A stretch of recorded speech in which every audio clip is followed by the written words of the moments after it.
Hello, welcome to Service Interruption, Managing Commitment to Community Partners During a Crisis. I'm Licia Barker, Faculty in Information Science at the University of Colorado Boulder. I'm presenting on behalf of the research team, which also includes Professor Amy Voida and Research Assistant Von Nagy.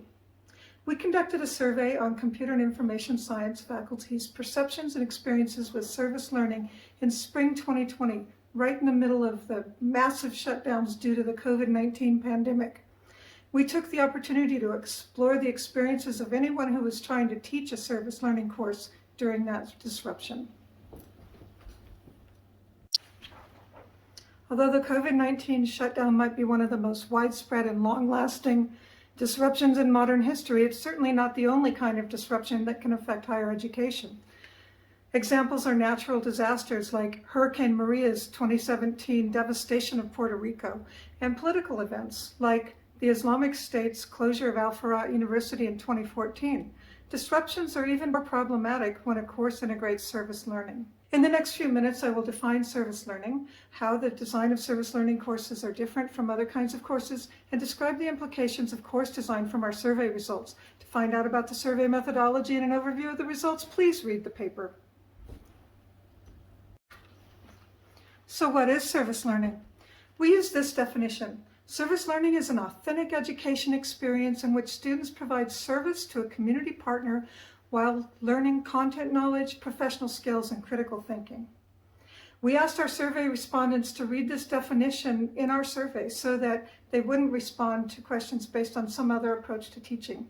Note that service learning is not the same as volunteering. For one thing, it's not voluntary. It's tied to curriculum, and students are supposed to acquire certain skills and knowledge related to the major. As an exploratory study, we included a lot of opportunities for open-ended responses. Our 34 respondents shared not only issues, but their good ideas. Our respondents described several types of projects through which they expected to accomplish student outcomes. The most common projects included website development, software or app prototyping or implementation, user testing and user experience design, and data analysis. But there were others, like teaching senior citizens and mentoring high school kids. The most common student learning outcomes included technical skills and professional skills, like project management, ability to work with a team, and importantly, the ability to interact with a community partner. Other outcome goals were to prepare students for a life of civic engagement or to attract students who are underrepresented in computing. As you can imagine, adding community partners into the usual classroom mix requires extra orchestration, more so than well-resourced partners like businesses. Nonprofits are chronically under-resourced, and adding projects with students drains nonprofits' resources even more. The COVID-19 pandemic caused dramatic and profound disruption to the nonprofit sector. Nonprofit organizations provided some of the most critical aspects of human service. Yet as demand for service increased, nonprofits in the U.S. lost close to 1 million jobs. That's 7.4% of all nonprofit jobs. During the pandemic, they reduced capacity, lost access to volunteers, lost funding, and had to invest in technologies for their own staff and for their clients to access services that moved online. And unlike their for-profit counterparts, nonprofits got almost no financial aid from the federal government for nearly a year. Access to reliable technology was extremely important to continuation of work during the shutdown. Higher education faculty fared better than their community partners thanks to the strong technology infrastructures of most colleges and universities.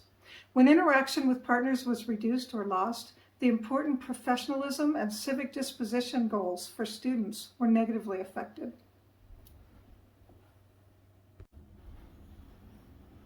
Service learning courses tend to be designed with the following features. Learning is authentic, hands-on, and design-based. Learning is largely driven by students' own work agendas rather than the instructor-developed course calendar. Course time is mostly devoted to actively working on projects as opposed to passive consumption of lectures. And student work is collaboratively developed and assessed, not individually. The final course deliverable is collaboratively negotiated among the student team, the instructor team, and the community partner. Students need to interact regularly with the community partner to understand their needs and their organizational constraints. In other words, Design activities that need to serve a human goal.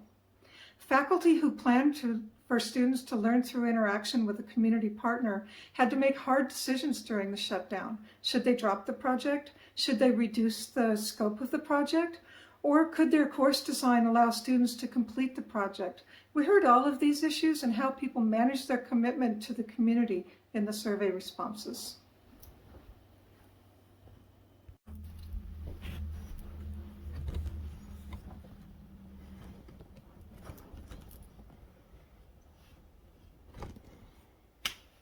Our respondents' data and ideas suggest several implications for service learning course design. First, plan for disruption, and make sure your students know the plan. Of the 34 respondents, 6 reported that their students' projects were not completed. 3 of them completely lost communication with partners. Have a plan B for student outcome goals and learning processes. Faculty described recording videos and using video conferencing for presenting final projects, just like this video. But keeping the human user and needs at the forefront of ongoing technical design requires getting regular feedback. Have in mind some ideas of what students will do to get that feedback for their ideas and designs when there's no partner. Students may have to get feedback from other faculty, from other students in the course, from their own family members, or from grad students. Also, in designing the project, one might take a modular approach. What's essential to outcome goals and what can be cut?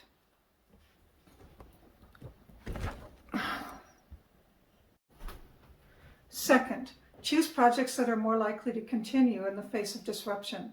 Although it's not possible to do statistical analysis with the qualitative data in small sample, there seems to be a relationship between the type of project and whether the project was successful. Those projects requiring intense interpersonal interaction, like teaching or mentoring high school kids, clearly created special constraints. Students like these activities, but when everyone is Zoom fatigued and socially distanced, it may be especially hard to hold regular meetings. Have a plan B for project type. One respondent talked about involvement in HFOS projects in the future rather than working directly with a community partner.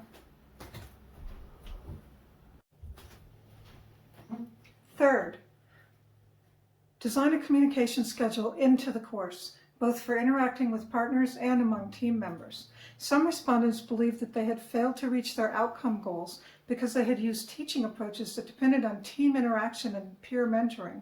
Others attributed project completion to pre-existing long-term relationships with community partners. Set up a communication schedule at the beginning of the term and plan for what to do in case of infrastructural collapse. For example, set up a plan for using telephone instead of teleconferencing technologies. Hold a what-if conversation at the beginning of the term.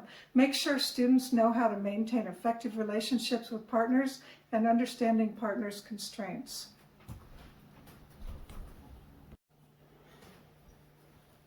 Fourth, hold students to a strict project management structure to increase accountability and keep the project moving.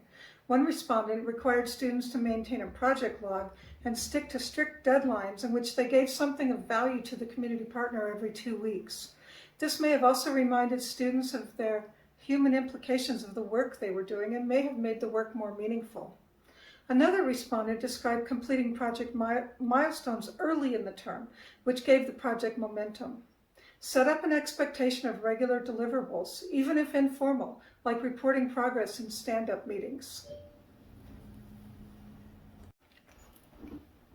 Finally, encourage student motivation and commitment.